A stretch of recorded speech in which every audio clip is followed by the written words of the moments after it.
Welcome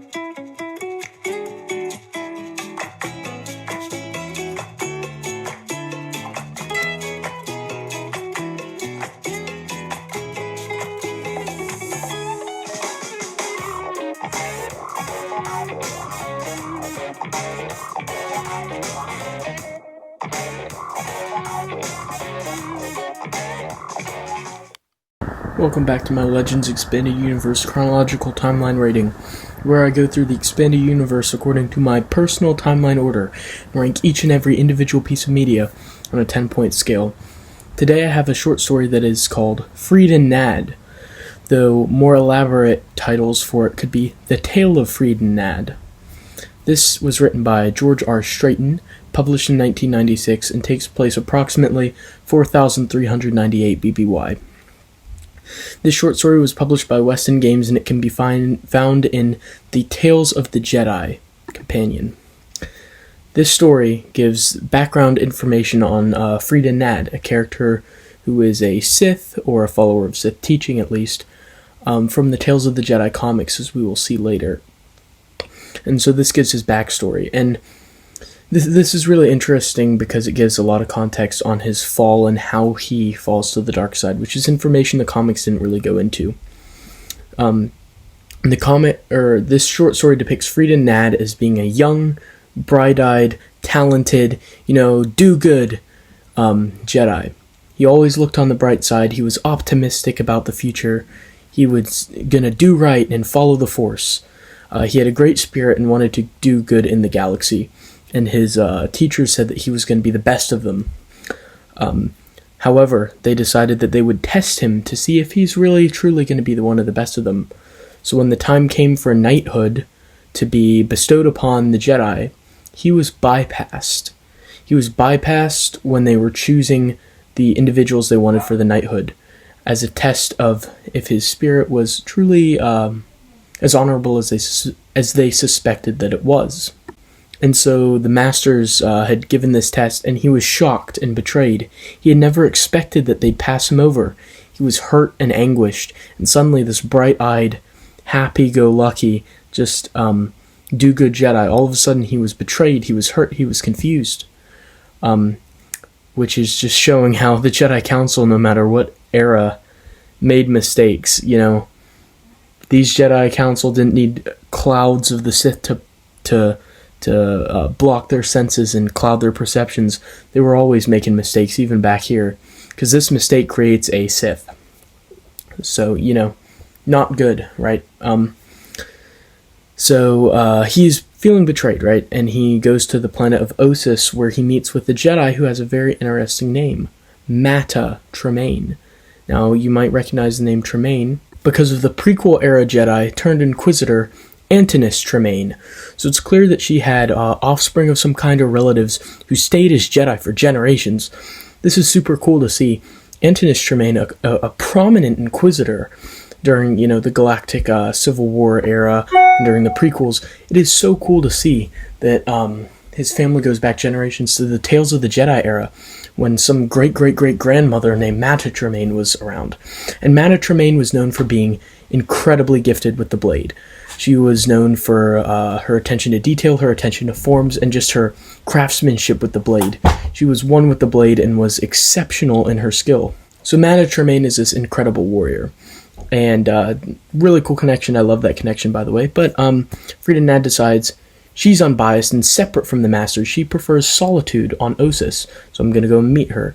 So he goes and he watches her as she goes through her cadences and does her practicing with, the blades there. And Freedon Nadd is confused, and he expresses his trouble and his anger and his anguish, and she ignores him. And so he turns to leave and storms off, and then she comes back and says that, you failed the test, and then she, drops some Jedi wisdom bombs on his little puny Sith butt. Well, not Sith yet, but, on his whiny little butt, she drops some Jedi wisdom bombs, as old, wise, wizened Jedi typically like to do.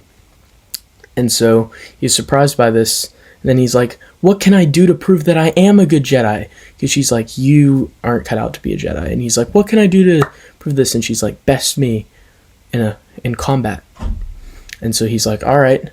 And so they go through a lightsaber combat spar, and the test was not what he expected. Because as the fight goes on, his strikes get angrier and angrier as he is frustrated with everything that has occurred. So his blows get harder and harder and angrier. And she's calm and just this master with the blade through the whole thing.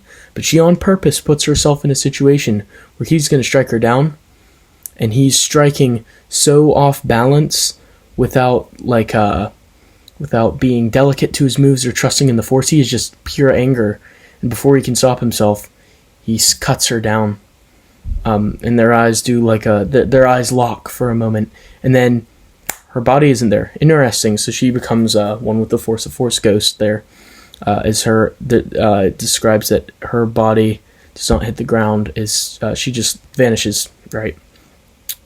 This is what creates a Sith. So then Freedon Nadd is anguished because he now realizes what the test really was, and he has failed it. He's killed a Jedi. He can no longer be a Jedi. So Freedon Nadd gets really contemplative. He's like, she's dead. She was the arrogant one. She didn't have to prove her point in a way such as that. Letting herself die. And he's like, I'm not at fault. She was arrogant because she was giving a speech about, oh, you're the arrogant one, to him, as Jedi like to do. And so Freedon Nadd is very betrayed, very hurt. So he vows, I will destroy the Jedi who've brought all this pain down upon me. I will get my revenge on them. And he knew there was only one people who would teach him to wield the Force when he was rejected by the Jedi. And those would be the Sith. So, what does Freedon Nadd do?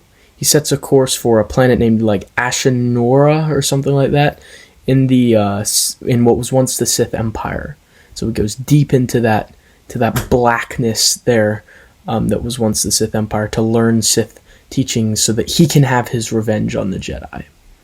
And that's where the story ends. This is a fantastic story. George R. Strayton did an incredible job with this one. He really gives some good background to Freedon Nadd. Also, I find it interesting that he's described as such a pure of heart character at the beginning of this story.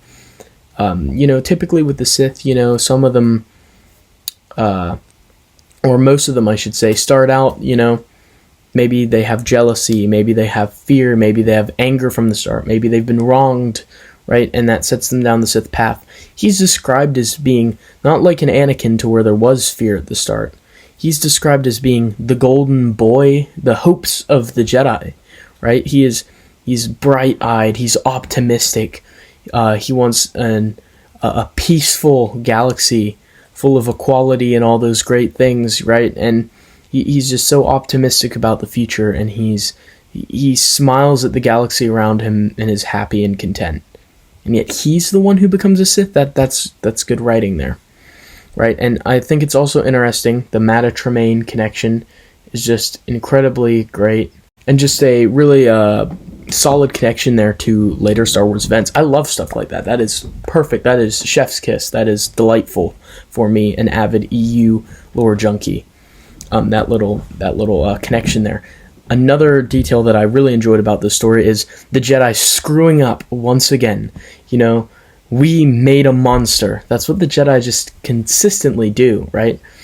Oh, we've got this promising young Jedi here. Let's test him. That won't go wrong at all, right? And then they created a Sith. I think it's hilarious that whatever era you go to, the Jedi, the supposedly wise Jedi Masters, always make mistakes. It's just almost ridiculous, but I enjoyed it. It's playing on a trope that we ended up seeing a lot of times, actually. So, this Jedi made the monster in this story. No negatives here. I've thoroughly enjoyed this story. This was a gripping story. It's not too long. It's a few pages. It's not that long, but overall it's a fantastic read and really gives background on the Tales of the Jedi comics that I think is pretty important. That being said, if you want this story read to you, check out Marcel Ryan, the Revanchist, on YouTube, as he does read this story. Marcel's a big Tales of the Jedi fan, so I'm sure he loved this story. So he poured all of that passion he has for Tales of the Jedi right into this short story as he read it out. He did a super fantastic job, and I think you guys would enjoy it as well. It's an audio drama reading of the story in its entirety. So instead of having to go look for the story on the internet or go find a physical copy of the Tales of the Jedi Companion, click the very link in the description, and it will take you right over there to his reading so that you can enjoy listening to that there and enjoy getting to experience this story as I have. And then you can come back and let me know what your thoughts were about it. Because I would give this a 6 out of 10. I really enjoyed this short story. I think this is solid EU at its finest. But what about you guys? Go over there to Marcel, listen to the reading, and come back here and let me know how many stars you would give this out of 10. Would you give it higher than a 6 of 10 or lower than a 6 of 10? Or was I, bang on with my rating there? Let me know. Honey.